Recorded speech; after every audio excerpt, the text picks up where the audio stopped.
आज सुनिए महापंडित लंकाधीश रावण रामेश्वरम में शिवलिंग स्थापना के पुरोहित कैसे बने। वाल्मीकि रामायण और तुलसीकृत रामायण में इस कथा का वर्णन नहीं है, पर तमिल भाषा में लिखी महर्षि कंबन की इरामावतारम में ये कथा है। रावण केवल शिव भक्त, विद्वान एवं वीर ही नहीं, अति मानववादी भी था।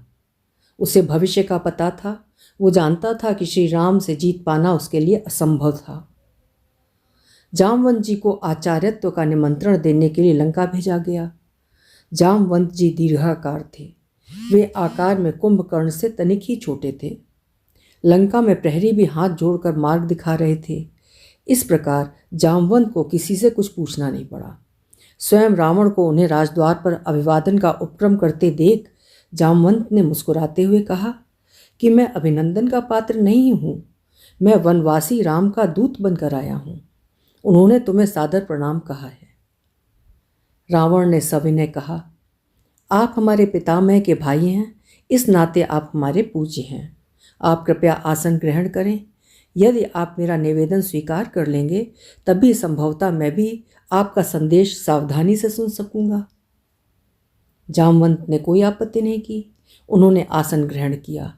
रावण ने भी अपना स्थान ग्रहण किया।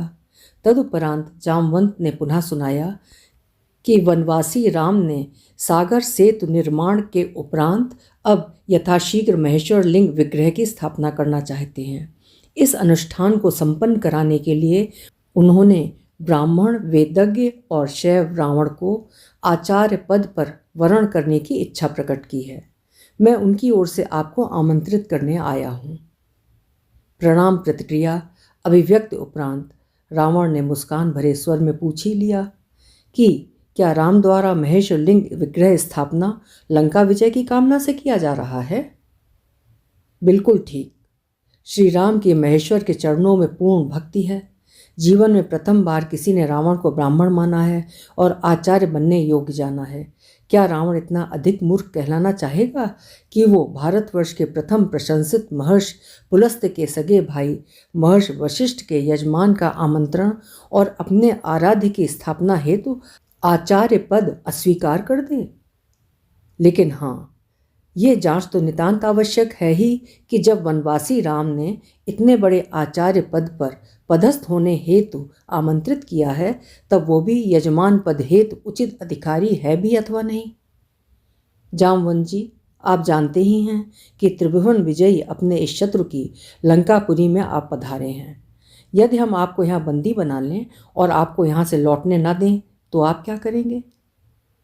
जामवंत जी खुलकर हंसे।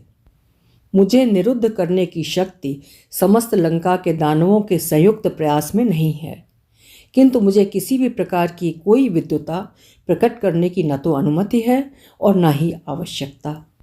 ध्यान रहे, मैं अभी एक ऐसे उपकरण के साथ यहाँ विद्यमान हूँ जिसके माध्यम से धनुर्धारी लक्ष्मण ये दृश्य वार्ता स्पष्ट रूप से देख सुन रहे हैं। जब मैं वहाँ से चलने लगा था तभी से धनुर्वीर लक्ष्मण वीरासन में बैठे हुए हैं। उन्होंने आचमन करके अपने त्रोण से पाशुपत अस्त्र निकालकर संधान कर लिया है और मुझसे कहा है कि जामवंत, रावण से कह देना कि यदि आप में से किसी ने भी मेरा विरोध प्रकट करने की चेष्टा की तो ये पाशुपत अस्त्र समस्त दानव कुल के संहार का संकल्प लेकर तुरंत छूट जाएगा। इस कारण भलाई इसी में है कि आप मुझे अविलंब वांछित प्रत्युत्तर के साथ सकुशल और आदर सहित धनुर्धर लक्ष्मण के दृष्टिपथ तक वापस पहुंचने की व्यवस्था करें। उपस्थित दानवगण भयभीत हो गए। लंकेश तक कांप उठे। पाशुपतास्त्र, महेश्वर का ये अमोघ अस्त्र तो सृष्टि में एक साथ दो धनुर्धर प्रयोग ही नहीं कर सकते। अब भले ही वो रावण या मेघनाद के त्रोण में भी हो। जब लक्ष्मण ने उसे संधान स्थिति में ला ही दिया है, तब स्वयं भगवान शिव भी अब उसे उठा नहीं सकते। उसका तो कोई प्रतिकार है ही नहीं। रावण ने अपने आप को संभाल कर कहा, आप पधारें। यजमान उचित अधिकारी हैं। उसे अपने दूत को संरक्षण देना आता है। राम से कहिएगा कि मैंने उसका आचार्यत्व तो स्वीकार किया। जामवंत को विदा करने के तत्काल उपरांत लंकेश ने सेवकों को आवश्यक सामग्री संग्रह करने हेतु आदेश दिया और स्वयं अशोक वाटिका पहुँचे। जो आवश्यक उपकरण यजमान उपलब्ध न कर सके जुटाना आचार्य का परम कर्तव्य होता है। रावण जानता है कि वनवासी राम के पास क्या है और क्या होना चाहिए। अशोक उद्यान पहुंचते ही रावण ने सीता से कहा कि राम लंका विजय की कामना से समुद्र तट पर महेश्वर लिंग विग्रह की स्थापना करने जा रहे हैं और रावण को आचार्य वरण किया है। यजमान का अनुष्ठान पूर्ण हो ये दायित्व आचार्य का भी होता है। तुम्हें विदित है कि अर्धांगिनी के बिना गृहस्थ के सभी अनुष्ठान अपूर्ण रहते हैं। विमान आ रहा है, उस पर बैठ जाना। ध्यान रहे कि तुम वहाँ भी रावण के अधीन ही रहोगी। अनुष्ठान समापन उपरांत यहाँ आने के लिए विमान पर पुनः बैठ जाना। स्वामी का आचार्य अर्थात स्वयं का आचार्य। ये जान जानकी जी ने दोनों हाथ जोड़कर मस्तक झुका दिया। स्वस्थ कंठ से सौभाग्यवती भव कहते रावण ने दोनों हाथ उठाकर भरपूर आशीर्वाद दिया। सीता और अन्य आवश्यक उपकरण सहित रावण आकाश मार्ग से समुद्र तट पर उतरे। आदेश मिलने पर आना कहकर सीता को उन्होंने विमान में ही छोड़ा और स्वयं राम के सम्मुख पहुँचे। जामवंत से संदेश पाकर भाई मित्र और सेना सहित श्री राम स्वागत सत्कार हेतु पहले से ही तत्पर थे। सम्मुख होते ही वनवासी राम ने आचार्य दशग्रीव को हाथ जोड़कर प्रणाम किया। दीर्घायु भव, लंका विजयी भव। दशग्रीव के आशीर्वचन के शब्द ने सबको चौंका दिया। सुग्रीव ही नहीं, विभीषण की भी उन्होंने उपेक्षा कर दी, जैसे वे वहाँ हों ही नहीं। भूमि शोधन के उपरांत रावणाचार्य ने कहा, यजमान अर्धांगिनी कहाँ हैं? उन्हें यथास्थान आसन दें। श्री राम ने मस्तक झुकाते हुए हाथ जोड़कर अत्यंत विनम्र स्वर से प्रार्थना की कि यदि यजमान असमर्थ हो तो योगाचार्य सर्वोत्कृष्ट विकल्प के अभाव में अन्य समकक्ष विकल्प से भी तो अनुष्ठान संपादन कर सकते हैं। अवश्य अवश्य, किंतु अन्य विकल्प के अभाव में ऐसा संभव है, प्रमुख विकल्प के अभाव में नहीं। यदि तुम अविवाहित, विधुर अथवा परित्यक्त होते तो संभव था। इन सब के अतिरिक्त तुम सन्यासी भी नहीं हो और पत्नीहीन वानप्रस्थ का भी तुमने व्रत नहीं लिया है। इन परिस्थितियों में पत्नी रहित अनुष्ठान तुम कैसे कर सकते हो? कोई उपाय आचार्य? आचार्य आवश्यक साधन उपकरण अनुष्ठान उपरांत वापस ले जाते हैं। स्वीकार हो तो किसी को भेज दो। सागर सन्निकट पुष्पक विमान में यजमान पत्नी विराजमान है। श्री राम ने हाथ जोड़कर मस्तक झुकाते हुए मौन भाव से इस सर्वश्रेष्ठ युक्ति को स्वीकार किया। श्री रामादेश के परिपालन में विभीषण मंत्रियों सहित पुष्पक विमान तक गए और सीता सहित लौटे। अर्ध यजमान के पार्श्व में बैठो अर्ध यजमान। आचार्य के इस आदेश का वैदेही ने पालन किया। गणपति पूजन, कलश स्थापना और नवग्रह पूजन उपरांत आचार्य ने पूछा, लिंग विग्रह?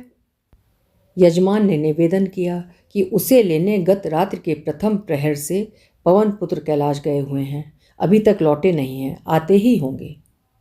आचार्य ने आदेश दे दिया, विलंब नहीं किया जा सकता, उत्तम मुहूर्त उपस्थित है, इसलिए अविलंब यजमान पत्नी बालू का लिंग विग्रह स्वयं बना ले।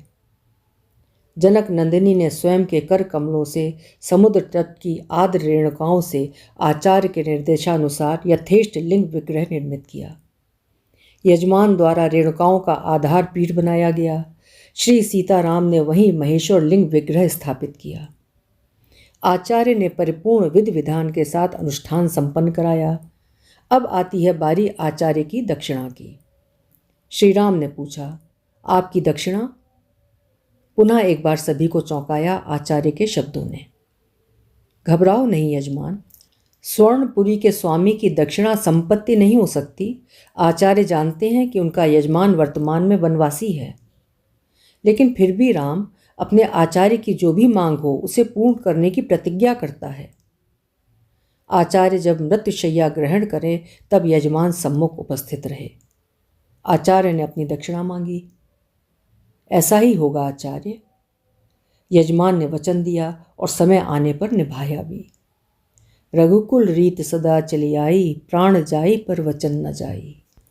ये दृश्य वार्ता देख सुनकर उपस्थित समस्त जन समुदाय के नयनाभिराम प्रेमाश्रु जल से भर गए। सभी ने एक साथ एक स्वर से सच्ची श्रद्धा के साथ इस अद्भुत आचार्य को प्रणाम किया। रावण जैसे भविष्य दृष्टा ने जो दक्षिणा मांगी, उससे बड़ी दक्षिणा क्या हो सकती थी। जो रावण यज्ञ कार्य पूरा करने हेतु राम की बंदी पत्नी को शत्रु के समक्ष प्रस्तुत कर सकता है, वो राम से लौट जाने की दक्षिणा कैसे मांग सकता है। श्री रामेश्वरम देव स्थान में लिखा हुआ है कि इस ज्योतिर्लिंग की स्थापना श्री राम ने रावण द्वारा करवाई थी। ओम नमः शिवाय। बहुत कुछ हो सकता था। काश राम को वनवास ना होता, काश सीता वन न जाती, किंतु ये धरती तो है ही पाप भुगतने वालों के लिए, और जो यहाँ आया है उसे अपने पाप भुगतने होंगे। और इसलिए रावण जैसा पापी लंका का स्वामी तो हो सकता है, देवलोक का नहीं। वो तपस्वी रावण जिसे मिला था ब्रह्मा से विद्वता और अमरता का वरदान, शिव भक्त से पाया शक्ति का वरदान, चारों वेदों का ज्ञाता, ज्योतिष विद्या का पारंगत, अपने घर की वास्तु शांति हेतु आचार्य रूप में जिसे भगवान शंकर ने किया आमंत्रित, शिव भक्त रावण रामेश्वरम में शिवलिंग पूजा हेतु अपने शत्रु प्रभु राम का जिसने स्वीकार किया निमंत्रण, आयुर्वेद, रसायन और कई प्रकार की जानता था जो विधियाँ, अस्त्र शास्त्र और तंत्र मंत्र की सिद्धियाँ, शिव तांडव स्तोत्र का महान कवि, अग्निबाण ब्रह्मास्त्र का ही नहीं, बेला या वायलिन का आविष्कर्ता, जिसे देखते ही दरबार में राम भक्त हनुमान भी एक बार मुग्ध हो बोल उठे थे, राक्षस राजस्य सर्व लक्षण युक्ता। काश रामानुज लक्ष्मण ने सुपर्णखा की नाक न काटी होती, काश रावण के मन में सुपर्णखा के प्रति अगाध प्रेम न होता, अगर बदला लेने के लिए सुपर्णखा ने रावण को ना उकसाया होता, रावण के मन में सीता हरण का ख्याल कभी नहीं आया होता। इस तरह रावण में अधर्म बलवान न होता तो देवलोक का भी स्वामी रावण ही होता। जय श्री राम।